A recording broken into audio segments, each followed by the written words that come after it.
This is Democracy, a podcast about the people of the United States. A podcast about citizenship.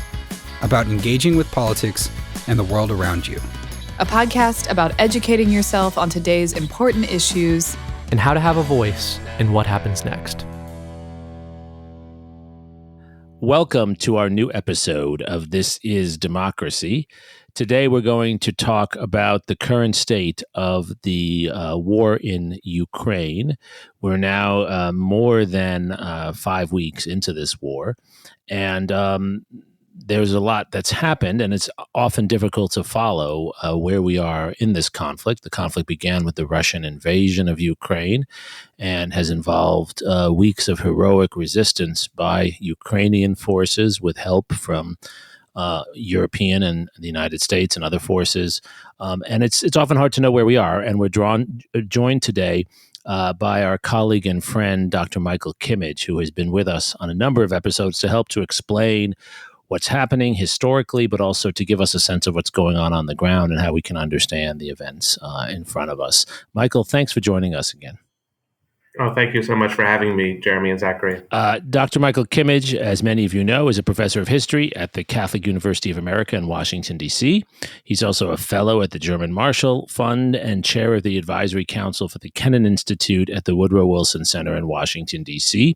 He served in the U.S. State Department on the policy planning staff for the Secretary of State from 2014 to 2017, where he held the Russia-Ukraine portfolio. So we're talking about familiar territory for Michael. He's written extensively on U.S. foreign policy, American politics, and culture, including his book, The Conservative Turn, Lionel Trilling, Whitaker Chambers, and the Lessons of Anti-Communism, In History's Grip, Philip Roth's Newark Trilogy, and Michael's most recent book, The Abandonment of the West, The History of an Idea in American Foreign Policy, a book that's become more prescient than I think Michael realized when he wrote it. Most recently, Michael is a co-author with Liana Fix of a collection of incredibly helpful articles that I recommend to everyone. They're available on the website for Foreign Affairs magazine, and it's a series of articles that explore what Michael and Liana call the possible outcomes of Russia's invasion. These include Ukraine wins, Russia wins, a whole variety of different outcomes. And we'll talk about some of those in our discussion today. I encourage everyone to read them. We will have the link to those articles in the liner notes in the description for this episode. So with that, I think we're going to turn first to our scene-setting poem, of course, from Mr. Zachary Suri. What is this scene-setting poem titled, Zachary? Thinking of the war on a Monday after returning from the Capitol. Okay, let's hear it. Yesterday, I heard the thunder rolling in from the northeast, holding onto the tops of trees and thrashing them viciously into the building. Yesterday, the rain flooded the streets and made the grass mud, and even the highways seemed green and lush because everything else was so blue. Yesterday, I heard the thunder rolling in, and I thought from the classroom window how I could almost hear the bombs falling in Mariupol. Yesterday, you will forgive me if I repeat myself, I am nowadays unable to remember the difference between now and then. I could hear the people sizzling in their own bedrooms, vaporizing into the sky, only to fall on us a few minutes later, cutting channels in the mud along the edge of the courtyard where you tiptoed with me and you laughed with me on the way to the cafeteria. On Sunday, I found myself at night looking up the great escalators at Roslyn Station in Washington, climbing the 7 stories into the sky. But when I was looking down a minute later, I wasn't even startled by the ground. It had sunken down into the earth below. Because I knew already what was behind me, because I knew what ghosts were chasing me up the stairs and out into the balmy streets. I love the imagery, Zachary. What is your poem about? My poem is really about the ways in which a war and human rights violations happening thousands of miles away from us can impact us emotionally, but also physically and literally in our daily lives here in the United States, and the ways in which we are connected as human beings to those suffering on the other side of the world. Do you feel that personally, Zachary? I think so, and I think many Americans do at this moment. Michael, your thoughts on that point, actually?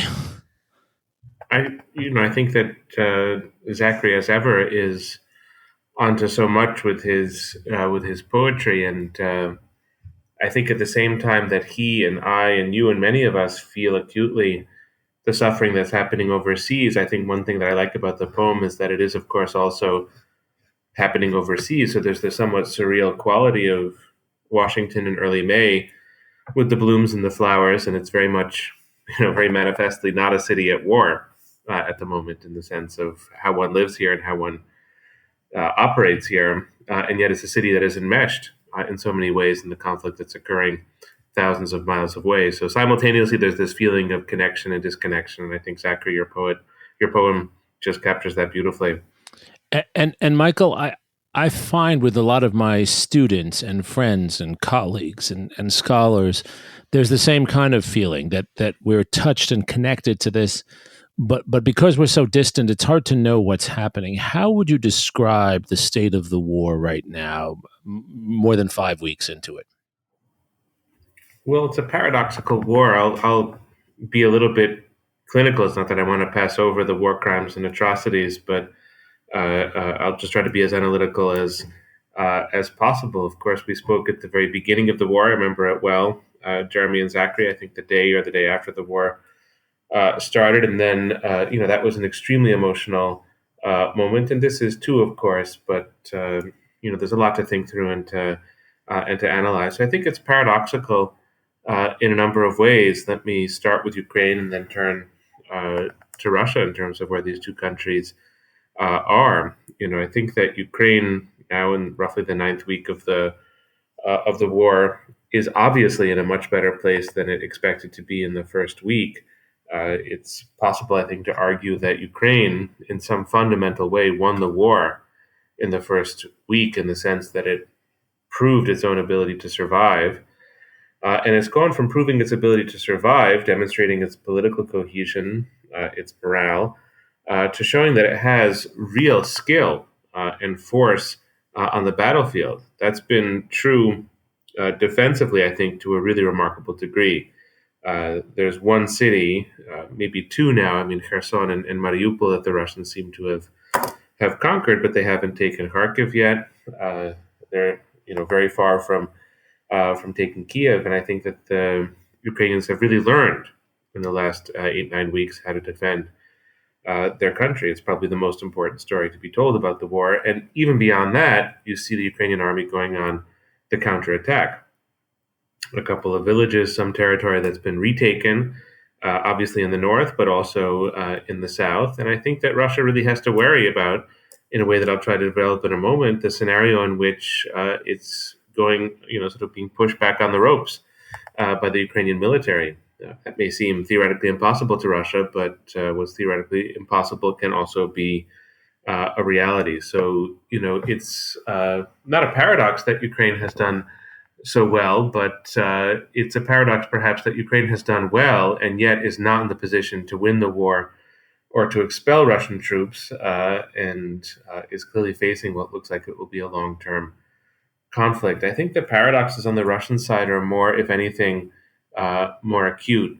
Russia possesses, obviously, immense military force, from nuclear on down to conventional capacities, air power, sea power, etc. And it's not as if that force has been decimated in the last 9 weeks. The Russian military is still up and running, and there are ways in which Putin can renew it.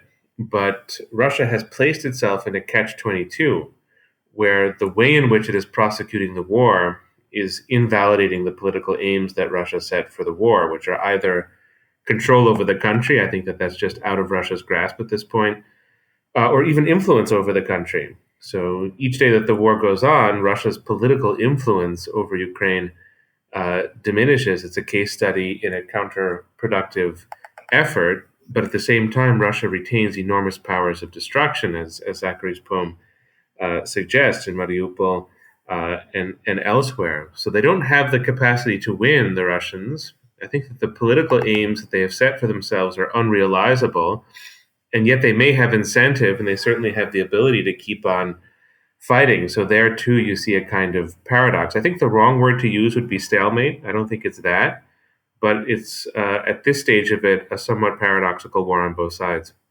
And Michael, thank you for correcting me. I keep saying 5 weeks. It shows how quickly time is passing. As you say, it's Yes. almost 10 weeks now. This war has been Correct. Yeah, 24th of February. So yeah, it's extraordinary how much has happened in such a short time. You make the point in one of the excellent pieces you wrote for Foreign Affairs that Russia can't win, you don't think, but also you don't think Ukraine can push Russian forces out of their country. How would you explain that? It's, I think, one of your paradoxes, isn't it? yes, no, I believe so. Now, I mean, there may be scenarios, and there are very serious military analysts who think in these terms. I mean, Elliot Cohen is the one who comes to mind, a former dean of the School of Advanced International Studies at Johns Hopkins, who really believes that Ukraine can win. I think in the dictionary definition of the word to win, which is to say it can achieve its independence along probably the pre-February 24 lines. I don't know too many people who think that Ukraine could expel Russia from Crimea or all the way from eastern Ukraine. Maybe there are some who are looking into that possibility, but I think there are those who believe that Ukraine can sort of take things back to where they were on February 24th. I think that's going to be difficult. I mean, I think this is a prestige war for Putin, so he's going to pour a lot into it to prevent that outcome. And there's, of course, a military dynamic whereby it's a lot easier to defend than it is to go on the attack. So Russians have been on the receiving end of that logic for the first 8-9 weeks because they've been the one on the attack. I think the more Ukraine goes on the attack, the more they make it possible that they could outright win. But of course, the vulnerabilities become quite a bit greater. And I'm repeating the analysis of others in this regard, but there are two different kinds of shortages on the opposite sides of this conflict.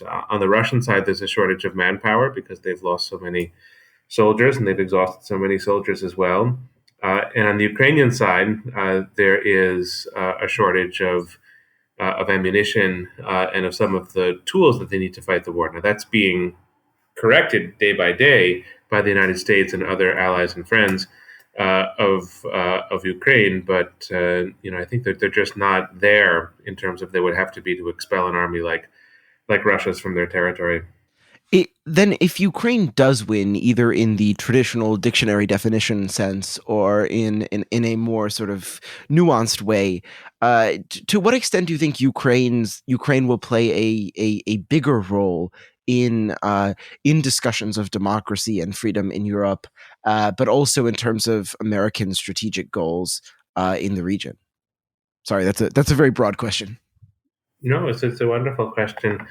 Again, we do want to vex the word winning in this regard, but let's take the most optimistic possible scenario that through some combination of battlefield defeat, bad morale, and just the politics of this whole situation, Putin makes the decision to just pull out and call it victory. And we can imagine, as people do, that Putin can use the propaganda apparatus in Russia to justify, in effect, whatever he does. So let's imagine he does that. I don't think it's the likeliest outcome, but let's imagine that he does that, and Ukraine is really able to ensure its independence and its sovereignty. I mean, I think that the next steps in that scenario are actually fairly clear. I don't think NATO is even relevant anymore in a sense. I wonder if it's relevant as we speak, because I think that Ukraine already has such a substantial military relationship with the U.S. and with the major military powers of Europe. I heard just a detail, but to me it was an impressive one last week, that Norway has given its entire artillery to Ukraine. That's only one country in Europe. So Ukraine, if it can rid itself of this war, is going to be a mini superpower in Europe, and it's going to have the organic and direct support of many of the world's leading military powers. So that's a kind of remarkable turn of affairs for Ukraine, and all of the ambiguity under which they've suffered between 2014 and 2022 would effectively vanish. Now, democracy and freedom, I just want to be as candid about this as possible, because in every respect, my heart goes out to the Ukrainians, but I also want to, as an analyst, sort of characterize the situation as clearly as I can. I think that most Ukrainian soldiers at the moment are fighting for their homeland, certainly for their freedom and independence. And it is, of course, the case. It's one of the most important details that Zelensky was democratically elected in 2019 and has the legitimacy that comes with that. So all of that is to the good, and I think is a foundation on which they could build. But Ukraine has had a lot of troubles since 1991 with rule of law, with corruption, with governance. I don't think the war makes those any easier to deal with. So it's going to have certain things to work on, certainly, even in the optimistic military scenarios, to really solidify and ensure its democracy. But you have to imagine winning a war of this kind, the experience of being David against a very ruthless Goliath, has got to be inspiring in a way that a politician like Zelensky or somebody like him could use to forge that democracy. But I see that as something that's there, shimmering a little bit in the future. It's not something that the present moment guarantees. Right. And I think it's important, as you've said in many places, Michael, so eloquently, it's important not to get ahead of ourselves here. There's still a lot of uncertainty, as there is in any war, and particularly in this case. What is happening now? It does seem from at least Western news reports that the Russians are concentrating their forces more in the east, but also increasing the lethality of their attacks on Ukrainian civilians, on Ukrainian oil supplies. Is that accurate, and what effect is that having? I think it's quite accurate. I mean, I think it sounds hard for us to believe, having received the news of Bucha and many other places where atrocities were committed, having seen the leveling of Mariupol and so many other urban areas in Ukraine. It's hard for us to believe that the Russians have imposed any limits upon themselves in this war. But I think in the first phase, they did impose some. There's an article in the New York Times today that sort of explores Putin's restraint up to the present moment, such as it's been. And I think you're right, Jeremy, that restraint is, that restraint in quotation marks perhaps, is starting to diminish. So, I think from a Russian perspective, again, the word winning is a complicated one, but they, probably can't win as they had hoped to win, certainly can't win as they had hoped to win before the war. But they have many ways of inflicting long-term and serious damage on Ukraine. And so the elimination of the energy infrastructure within Ukraine, or the damaging of the energy infrastructure, is one point. The bombing of rail lines, I think it's almost a matter of curiosity on the part of the U.S. and other countries that all of these arms are flowing into Ukraine, many of them over roads and rail, and why hasn't there been more of a Russian effort to disrupt that? I think that's what you're starting to see this week and probably in the weeks to come. And the way in which this war is potentially very, very difficult for Ukraine, beyond the ways in which it's already been very difficult, is on the economic front. So Ukraine is a trading country. It exports grain, other commodities. It really depends on access to the Black Sea. It's now under naval blockade. And you can just see that the way in which the war is going is a very serious degradation of the Ukrainian economy. I mean, economic foundations are important for the prosecution of war, and so I think Russian military planners are now contemplating a kind of war of attrition, a destruction of that economic foundation in hopes that will give Russia certain battlefield and military advantages. And that's not science fiction. I mean, that's an equation that's going to be difficult to balance on the Ukrainian side. Is that equation necessarily to the advantage of Russia, though, because they face their own isolation, yes? Absolutely. So it's like when you see pictures of the Situation Room in the White House, all of these different clocks, different cities, different clocks. And so this is a war that's running on all kinds of different timetables. And so the Ukrainian economy is a years-long timetable that really matters for the prosecution of this war. Of course, the war is being fought in terms of days and weeks, and that's a more immediate matter.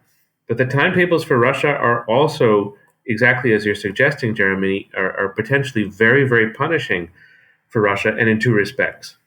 So we've seen a sanctions regime of a kind that has never been put on Russia. It's certainly far more aggressive and robust than the 2014 sanctions regime. And as we know with every sanctions regime, it's not the first couple of months in which it kicks in. It's going to be the first 6 months, the first year.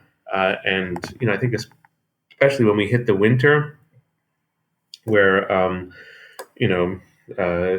things could get quite difficult for Russia, and the politics of that is certainly something that Putin has to be worrying about. So that's a timetable, and you see that Europe is now debating removing itself from Russian gas and oil. It looks like a very serious conversation that's going on in the EU and Germany and elsewhere. And there too, you could have a very big loss of revenue, a very big hit to the Russian economy. So that's one sort of clock that's running quickly for Russia. But there's another clock that's maybe more important in terms of the war, and this is the bind that Russia has put itself in by pursuing such a foolish concept of operations at the beginning, and by fighting so badly, losing perhaps tens of thousands of its troops, but certainly wounding that number and exhausting many, many more, and putting its best troops forward at the initial part of this conflict and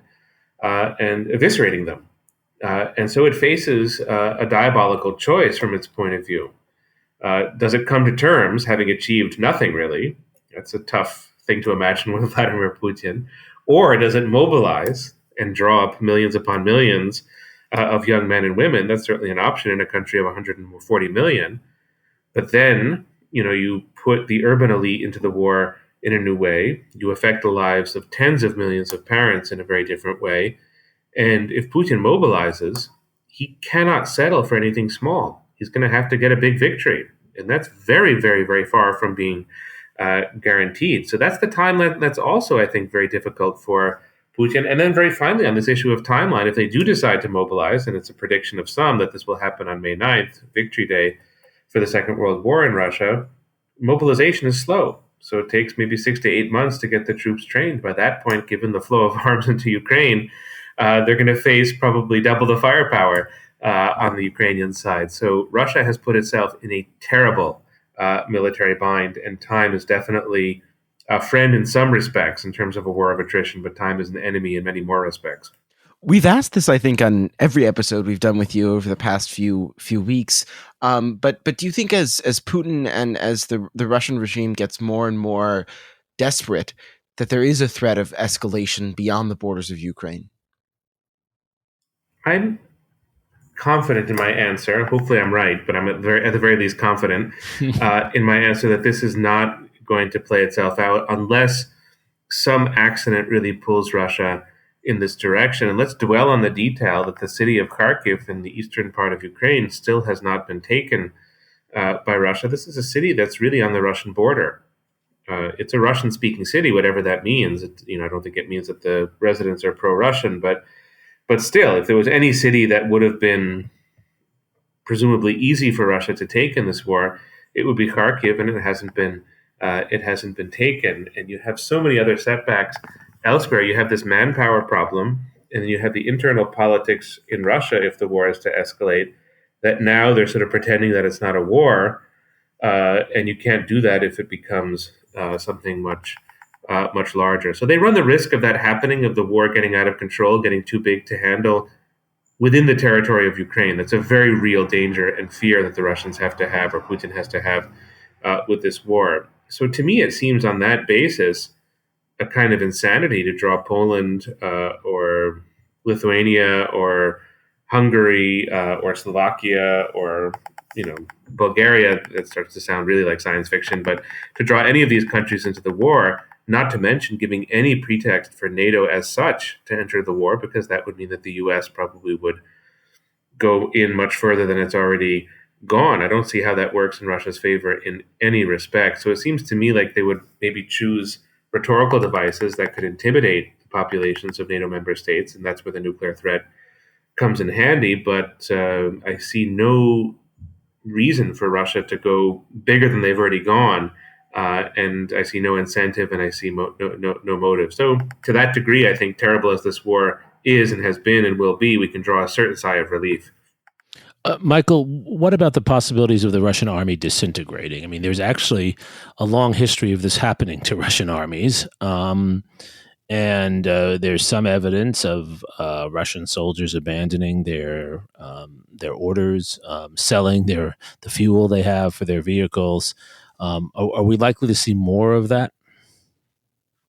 I would be a bit surprised. I think that Russia is now a dictatorship, and that means public opinion is a very, very difficult thing to gain access to. But looking at it from afar with the best evidence that we have outside of Russia, it looks like the war at the moment is maybe thinly popular, but relatively popular in the Russian population. One thing I think that we can't underestimate, but doesn't get reported on in ways that we would feel on this side of the conflict, is you can't underestimate the effect of the deaths and the suffering of Russian soldiers on the Russian population, and of course on the psychology of the Russian military. So like many wars that are difficult to figure out, to understand, it's hard to know, I think, if you're a regular Russian soldier, what exactly it is that you're fighting for.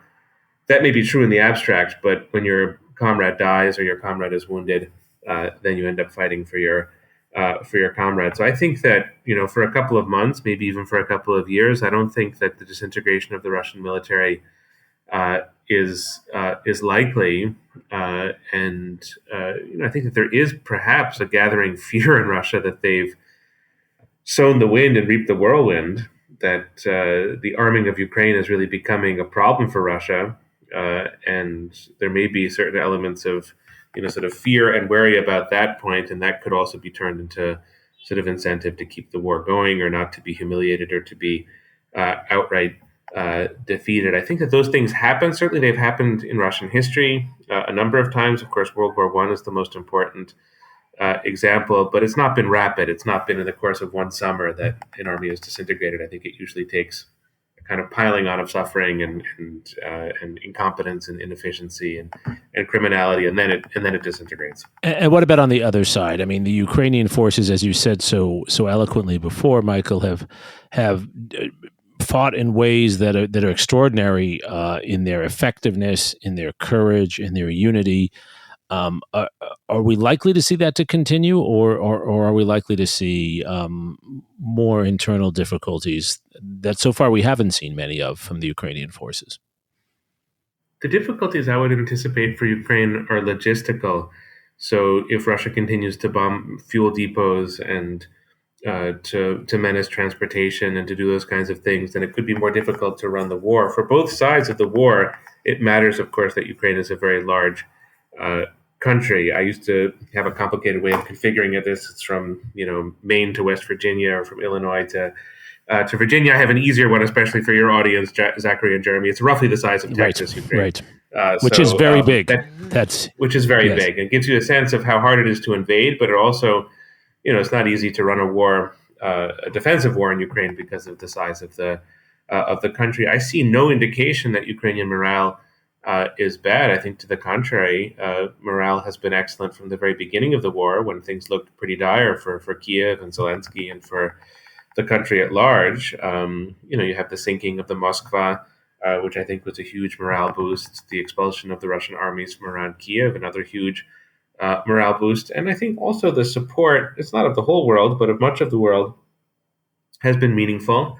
You see Ukrainian flags all over the city of Washington. Was in Asheville, North Carolina a week ago, and saw lots of Ukrainian flags there. It just indicates the depth of the support that the country has internationally, and that too, I think, is a boost to the morale of the country. So I really anticipate no problems with Ukrainian morale, even if the war were to extend a few years into the future. We could turn our gaze, and I'll let you ask the question if you're interested. We could turn our gaze to the United States and to Europe and countries that are not directly involved in the war, and ask about their depth of commitment and their patience and what might happen there over time. And I might have a few more concerns in that regard than I do with Ukraine itself. So let's turn there. I think that is where we wanted to go next.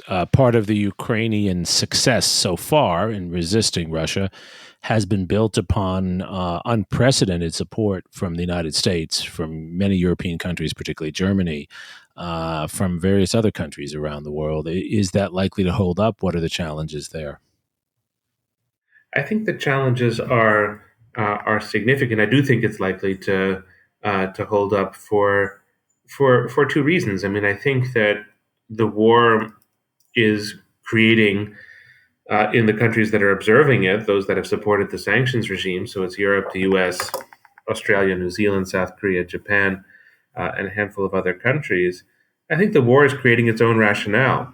In some respects, we've gotten so used to Russia as this master manipulator and this great producer of disinformation. We're not accustomed to Russia being the country that completely undermines its political arguments by the way it conducts itself abroad. It's done that in part in the past, but not as spectacularly as it's doing it now in Ukraine. So I think the war kind of argues for itself in some ways. And I also think that the West, we can use that term or whatever we can use to describe this coalition, I think it likes the feeling of unity and power and leadership that it's demonstrating. I mean, who wouldn't, really? I mean, you want to compare this to the pullout from Afghanistan. You want to compare it to the AUKUS submarine deal, to sort of the less happy moments in the transatlantic relationship. What you're seeing now is something just much more formidable. And who, as at least for us, the residents of these countries, who wouldn't rather see strength than weakness? And so I think that may become something of a self-fulfilling prophecy. If the leadership succeeds, that too becomes a kind of rationale or justification for doing what's being done in this war. But I wouldn't want to be too sanguine about all of this, because I see, sort of two difficulties on the coalition side. One is that it's a coalition, and so there are a lot of moving pieces. And for especially the EU and NATO, I mean, if you get one Cyprus, one Malta, one Hungary, that starts to become a real problem, they can kind of chew up the alliance structures by sort of making problems, making difficulties from within. So a coalition is only as strong as all of its constituent elements, and there are a lot of constituent elements, and that's a real worry of mine, that you just get one dissident or one sort of errant country, and then we could have a much harder time with the sanctions or with other things that are necessary to help Ukraine. But I think the other concern is to me more frightening, more sort of profound, and this is that the war is clearly going to have very severe economic implications for all of us in Washington, D.C., for people coming up the subway steps, in Rosslyn, Virginia, for people in Austin, Texas, and elsewhere. And it's so easy for populist politicians to take advantage of that, or other kinds of politicians to take advantage of that and say, well, great, we all support Ukraine, but how much do we support our own country? The kind of rhetoric that you saw in France leading up to the election on April 24th there. Of course, Le Pen didn't win the election, but it's early days in the war, and I think that there's going to be a lot more of that. Politicians, scrupulous, unscrupulous, who are going to try to use the war as a catch-all and suggest that less commitment might be more in the interest of these countries, and I think that could become quite tricky over time. Right, and this has to do with the rising energy prices, rising food prices, and various other basic commodities that come out of this part of the world that will be more expensive for all of us, particularly in Europe, but for Americans and others too. Michael, are you surprised that there have not been more successful cyber attacks coming out of Russia? I am. I thought that there would be a much more aggressive posture toward Ukraine, and apparently, I think everything is just being pieced together now. There were lots of attempts on the Russian side, and so Ukraine, I think, may have defended. That may be more the story here than Russian neglect is the quality of Ukrainian defenses. But I'm very surprised that there haven't been bigger cyber attacks on Poland, on the Baltic republics, also on the United States, maybe on the UK. For some reason, the UK is the country that's demonized the most on Russian media, so maybe that would be a likely candidate. It's possible that Russia is holding certain options in reserve. I wouldn't be surprised in that regard. It's possible that they're not quite as brilliant at this as we assume that they were in 2016. I think that if you take a step back with cyber attacks, or maybe this is more active measures, sort of a version of cyber attacks. If you take a step back, I think that they really succeed, and I have 2016 very much in mind, they succeed to the degree that we ourselves are vulnerable. So they succeed on the basis of prior vulnerabilities. I don't think Russia can create these vulnerabilities, but it can exploit them. And it may be that this moment of unity and of quite robust support for the war is difficult to capitalize on. Now, you could always attack the infrastructure of the United States or the financial system or, really material parts of the country. But I think Russia has a certain reluctance when it comes to the U.S., because I think that the worry there is if they do it, the U.S. will just be like, okay, it's an act of war. We're going to go in. We'll just go into Ukraine. Forget this sort of 3/4 support for Ukraine. Let's give them 100% support, and let's see how the Russian military responds to that. So I think that they are in a sort of tricky position for them, in that there's a lot that they probably would want to do. I'm sure that there's a lot that they're capable of, but they really don't want to push the U.S. Or other powers directly into the war. So they may be stuck there.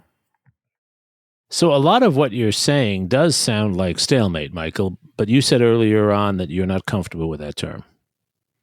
Correct, yeah. No, I think it's not stalemate because I think, it's not impossible. It looks less and less likely by the day, but it's not impossible that there could be a certain encirclement of Ukrainian troops on the Eastern Front. That's certainly what the Russians are striving for by moving up to the north from Mariupol and to the south from Kharkiv. So that's not something that is completely off the table or not in the cards this summer. And that, of course, would be a big development in the war. And it's also not impossible at all that Ukrainians could punch through in a bunch of different places. Now, this famous land bridge that is spoken of from Russia to Crimea as a Russian war objective, and I'm sure that the Russians would love to have such a thing.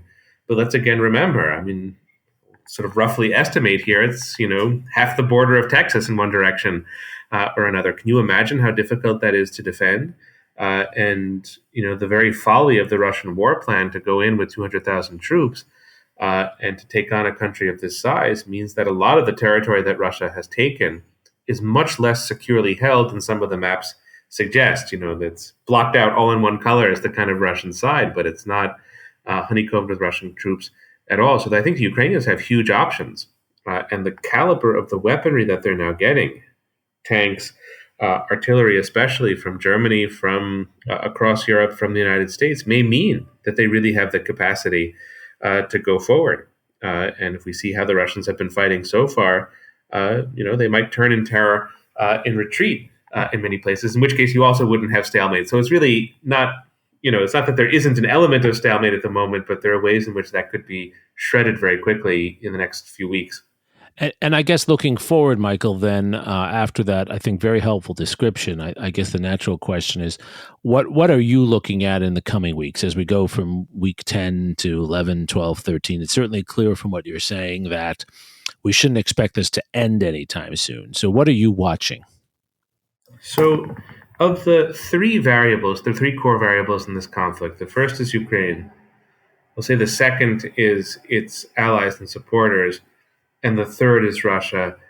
The first two variables, policy-wise, I think are set. I don't think Ukraine, obviously there are military decisions it has to make. Do they go on the offensive? Do they counterattack? If so, do they try to liberate Kherson? Do they, go after some other target? Maybe do they continue making strikes within Russia itself? Obviously, there are tactical decisions that have to be made of that nature, and those are up for grabs. But Ukraine's goal is, it's elegant in its simplicity, is to win. To go back to the word that you, Zachary, Jeremi, and I have been struggling a little bit to define here, but that's clearly their goal, is an outright victory, to compel the Russian forces back to where they were on February 24th, or even further back, perhaps. That's not going to change as an objective, and they'll just try to get as much support and marshal as much force and energy to get there as they can. I don't think that U.S. or transatlantic policy is complicated at the moment. Sanctions, maybe more to come, maybe really hitting energy soon in a way that people have been reluctant to do up to now. But after the atrocities and after the successes of the Ukrainian military, that may become more of an option. And then just as much aid as possible. And you don't see a lot of disagreement on Capitol Hill about what the White House is asking in terms of military aid to Ukraine. If anything, the GOP seems to want to go a touch faster than the Democratic Party, and European countries are lining up to do the same. So that policy, I think, is set as well. And the objective is, it may not be to win quite in the way that I think Ukrainians articulate it, but it's to support Ukraine to the maximal degree. That's the goal on this side of the conflict. So what I'm watching is Russia. That's the third piece of the puzzle. That's the third variable. And I think there things are just a lot less certain policy-wise. I don't think that the choices are very easy that Putin faces, but the key thing is that Putin faces choices. He really has to make a decision. Does he mobilize or not mobilize? If he doesn't mobilize, then the task he's going to be faced with is holding territory in Ukraine, much less territory than is going to give him sufficient diplomatic leverage. So that's a kind of tacit defeat in a certain way, not an outright defeat, but a tacit defeat. And that's what it means for Putin not to mobilize.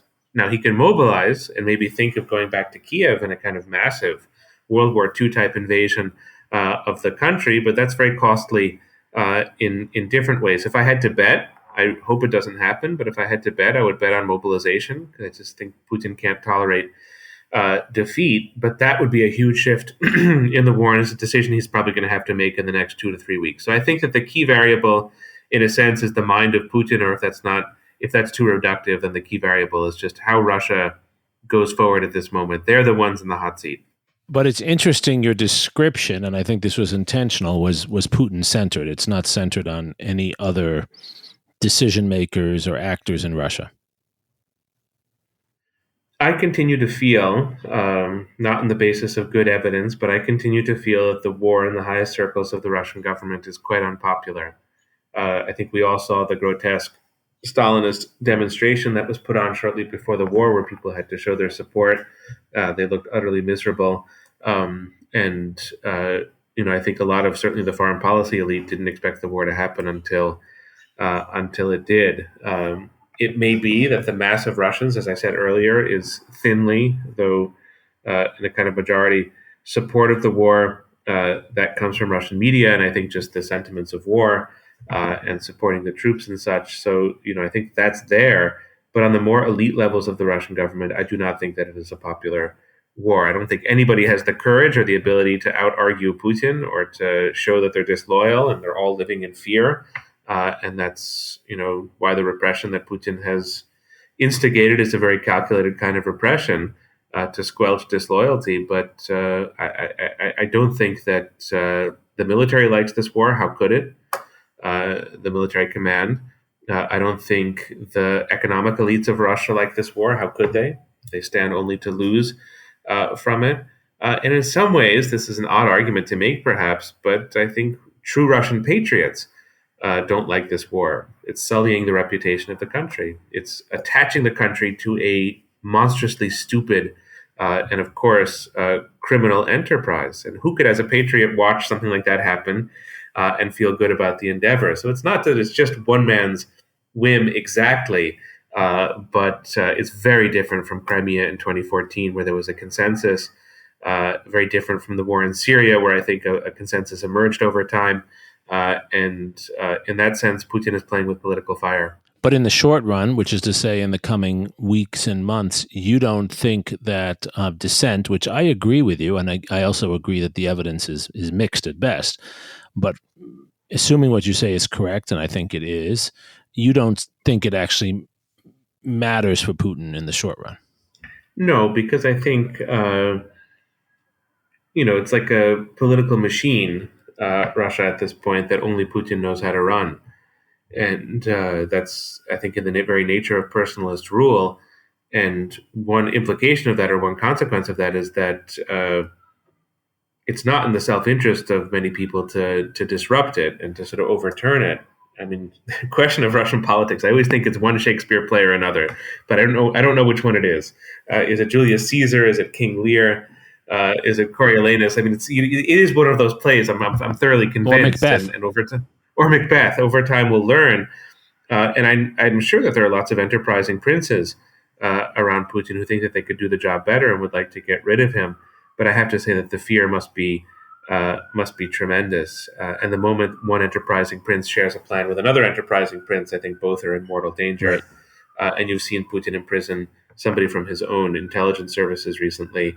And I'm sure he would execute people if he felt it was it was necessary. So no, I don't think in the kind of peculiar climate that exists there that a real rupture in the system is likely or perhaps even possible. Here I resist some of the parallels, sort of Putin, Hitler, sort of contemporary Russia, Nazi Germany, because they seem often pretty ahistorical to me. But you might want to think about resistance to Hitler and in a way how hard it was, even though a lot of Germans on the high government levels knew that Hitler was running the country into the ground. Right. So Zachary, you've listened to this discussion and Michael's really vivid descriptions of what's happening on the ground, what's happening in Russia, what's happening among the allies supporting Ukraine. And back to your poem, does this help to center your connection to this? Does it help to provide this context? And how do you as a citizen process this? I think it's very helpful because it helps us understand where we are. I think the difficulty with such a protracted conflict, following such a conflict from thousands of miles away, as I talked about when discussing my poem, is that it's hard to keep up with what's going on, and not just the strategy, the statecraft, but how it's impacting people's lives on the ground. So I think it's important that we as Americans stay in touch, not just with the ideals that the Ukrainians are fighting for, but with what's actually going on, so that we can best respond, but also so we can be aware of what's going on in the world. I think that Putin is thriving on disinformation and on lies, and if we can constantly inform ourselves, it takes a huge amount of power away from Putin's regime and from the whole war effort on the Russian side. I think that's very well said. Michael, I want to give you the last word on that point. You've been putting so much energy, so many sleepless nights, I know, into writing really remarkable things, including these 4 articles in Foreign Affairs that we just put up on different scenarios that I've encouraged all our listeners to read, and many other things you've been writing and speaking in many contexts, including our own podcast, which we're very grateful for. What are you hoping that our listeners will pay attention to going forward? So thank you for the kind words, Jeremy, about the articles. I have 2 overriding concerns at the present moment, and it's wonderful to have the chance to air them on your podcast and to share them with you, because I suspect you have the same concerns as I do. The first one is how we can maintain what I would describe as moral patience. And, it's hard to fathom, although I think we learn now what this means, that the Second World War lasted for 6 years. And the Holocaust, which does in some ways begin before 1941, but technically kind of begins in 1941, the Holocaust lasts for 4 years. It's awful to contemplate. It's horrific. It tells us, of course, that these things do have an end, as this war will have an end, but they're very, very long, and they wear us out. And I agree with Zachary about the disinformation that comes from Russia, but I think on par with disinformation is going to be Putin's effort to exhaust us, our attention span, and our ability to keep our focus, and even our ability to keep our focus when there isn't a happy ending in sight, when there isn't an obvious arc, when the moral universe is not bending visibly toward anything that we can recognize. Then I think we have to maintain moral patience and make sure that our concern for the humanitarian fate of Ukrainians in the country and outside of it as refugees is as strong a year from now or 2 years from now or 3 years from now as it was at the very beginning of this war. We have to fight. I myself have to fight against the rapidity of social media, which builds in my mind narrative arcs that are 18 hours long. And I have to resist that myself and start to think in arcs of time that are much longer, so that I can retain a kind of moral patience and argue for that in the public domain. So that's one point, and it's up to the organizers of podcasts and the writers of books and the teachers of courses to stimulate that in the people around us. Secondly, what I'm really concerned about, and I mean concerned in the sense of interested in or invested in, not worried about, is excellence in U.S. foreign policy. I think the Biden administration has demonstrated quite a bit of that so far. I think the nature of the U.S. military support has been of the essence for Ukraine. I think the diplomacy has been high quality. That's what this team was, sort of built to do. And I think in many ways they're doing it. I think foreign policy in ways that you, Jeremy, and I have been discussing now for years does depend, though, on a virtuous cycle between domestic politics and foreign affairs. And here, I think the Biden administration just has to be as vigilant as possible. It has to create bipartisan coalitions where it can on issues related to Ukraine. And it has to keep on making the case to the U.S. that we need to support these policies and that there has to be strong domestic support for these policies over the long term for the policies to succeed. So I think that the outlines of the policy are fine. I think they're making good policy. They really have to build in the domestic component, I think, a bit more than they've done, and continue with international audiences to remind them of what the priority should be, why this is an urgent conflict, why it's a necessary conflict, and just sort of keep on going with that. So those are the two things that are on my mind when I write, moral patience and foreign policy excellence, and that will hopefully, sort of be there in the debates and in the thinking and the discussions that we're all having. Michael, your emphasis on those two elements, moral patience and excellence in foreign policy and diplomacy, those are simple statements, but they're very difficult things to follow through on. And in a certain way, they come back to the core of our weekly podcast here. Democracy is built on the moral patience in what is always a messy system of trying to get it right after getting it wrong so many times. And foreign policy in a democracy is fundamentally also about finding ways to work with allies and build coalitions at home among unlikely partners. And in some ways, the patron saint of our podcast, Franklin Roosevelt, these are the two things that were essential to his victory in World War II. And I think you've put your finger on the eternal wisdom of these two areas, but yet the eternal challenge of pursuing them. It's so funny that you say that, Jeremy, because as you were speaking, I was thinking of FDR in the following way, that Joe Biden, who I think has modeled himself in many ways on FDR, lionized FDR when he came to the White House in January 2021 as a domestic president, right? It was the pandemic, it was the economic dislocations, the difficulties of that. And I think Biden looked at FDR and said, yes, this is kind of 1932, and we need to get the country moving again and sort of, bring that spirit back and use government to solve problems as FDR did. And it's not ironic, it's just interesting that this crisis in Ukraine, it's not equivalent to Pearl Harbor for the United States, but it's up there, is really bringing back the wartime precedents and models of FDR. And I don't think Biden quite expected that when he came into the White House, but that's what he's got. And so it's FDR, the patron saint of these two things, yes, of domestic politics and foreign policy. Well, and that's a perfect note to close on, because it brings us full circle to why historical perspective matters so much. Michael, you're following the day-to-day in Ukraine and recounting it to us. Narrating and analyzing it for us is so helpful, and it shows the power of not only your expertise, but also your historical imagination to be able to contextualize and make sense of what is such a complicated situation. And as Zachary has said, providing us a foundation, a framework at least, for understanding what's going on. Thank you for joining us, Michael. Well, I'll be content if I can find a foundation or a framework for one of Zachary's poems. So thank you so much to the two of you for your engagement in the topic, and thank you so much for your wonderful questions. And it's always a joy to speak with you both. The feeling is mutual. Zachary, thank you for your moving poem, as always, and for framing our discussion with your poem. And thank you most of all to our loyal listeners for joining us for this episode of This Is Democracy. This podcast is produced by the Liberal Arts ITS Development Studio and the College of Liberal Arts at the University of Texas at Austin. The music in this episode was written and recorded by Harris Codini. Stay tuned for a new episode every week.